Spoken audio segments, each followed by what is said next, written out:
જય અંબે. આપણે અગાઉ શરણાગતિની વાત કરી. હવે ટાઇટલ છે નિયામક. ઈશ્વર વિશેની સમજને તેના સ્વીકારમાંથી આ શરણાગતિ રૂપી પરિપક્વતા જન્મે છે. ઈશ્વર કોઈ વ્યક્તિ વિશેષ નથી જેણે આ જગતનું સર્જન કર્યું છે, જે તેનું પાલન અને નિયમન કરી રહ્યું. છેવટે જેનામાં જગતનો લય થાય તેને આપણે ઈશ્વર કહીએ છીએ.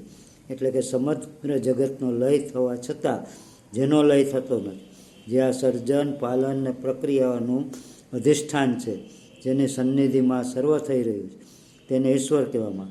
તે ઉપરાંત ઈશ્વર જ જગતનું ઉપાદાન કારણ છે, અર્થાત તે જ આ જગત રૂપે અભિવ્યક્ત થયેલો. એટલે કે આ જગત તેનાથી ભિન્ન નથી. જગત તેની જ વિભૂતિ છે. જગતનું નિરીક્ષણ કરીએ ત્યારે ઈશ્વરના દર્શન થયા સિવાય રહેતા નથી. તે જ નિયતિ છે. એ નિયતિ એ સંવિધાન સર્વત્ર અભિવ્યક્ત થયેલી છે. સૂર્ય, ચંદ્ર, નક્ષત્રો, ગ્રહો વગેરેથી રચાયેલું આ જગત ઈશ્વરના નિયમ પ્રમાણે જ ચાલ્યું. જે કાંઈ જ્યાં છે તે ત્યાં કોઈક કારણસર છે. દરેકે દરેક વસ્તુનો કોઈક ને કોઈક ઉપયોગ છે, અને ઉપયોગિતા સિદ્ધ કરવા જ તે વસ્તુ તે કાળે અને તે સ્થળે હોય છે. આ બતાવે છે કે આ સર્વ રચના પાછળ કુશળતા અને બુદ્ધિ વૈભવ રહેલો છે.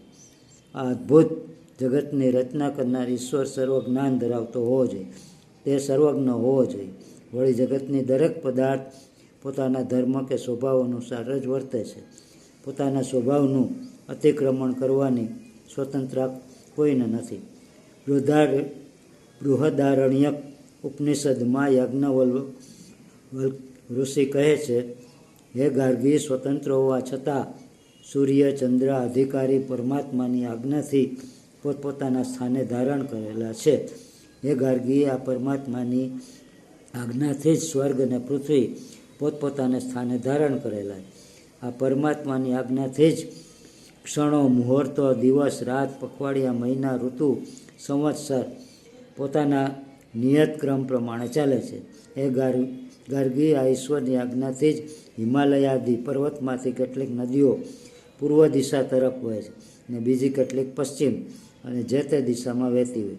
સૂર્ય, ચંદ્ર, જળ, અગ્નિ, વાયુ વગેરે તત્વો સર્વ સ્વતંત્ર અને અત્યંત શક્તિશાળી હોવા છતાં ક્યારેય પોતાના ધર્મનું અતિક્રમણ કરતા નથી. બધા જ જાણે કે આજ્ઞાકીત બનીને પોતપોતાનું નિશ્ચિત કાર્યો ન કરતા હોય.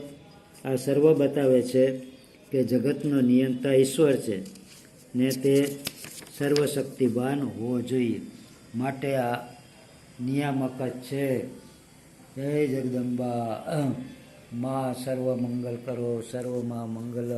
વિશ્વના અસુરને મારી ટાળી દિયો, સર્વને માં સુખી કમા કરી દિયો. એમાં જય જગદંબા, જય જગદંબા.